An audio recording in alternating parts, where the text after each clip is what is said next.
বৃষ রাশি আগামী 11ই আগস্ট থেকে 17ই আগস্ট 2025 কেমন যাবে আপনাদের এই সপ্তাহটা। প্রথমেই বলি, যারা লেদারের ব্যবসা করছেন বা লেদারের ব্যবসার সঙ্গে যুক্ত রয়েছেন তাদের জন্য একটা উন্নতির সুযোগ রয়েছে।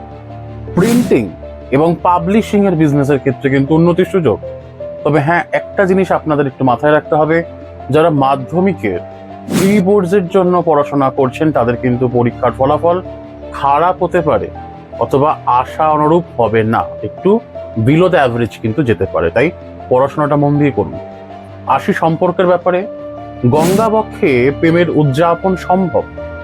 বৃষ্টি স্নাত সন্ধ্যা কিংবা মায়াবী রাত্রি কেবলমাত্র আপনাদের অপেক্ষায়। আসি হেলথের ব্যাপারে। থাইরয়েডের সমস্যা কিন্তু আপনার এই সপ্তাহে বাড়তে চলেছে, তাই সাবধানে থাকবেন। লাইক করতে ভুলবেন না, কমেন্ট করতে ভুলবেন না, যদি ভালো লাগে শেয়ার করুন বৃষ রাশি জাতক জাতিকাদের সঙ্গে, বিকজ শেয়ারিং ইজ কেয়ারিং।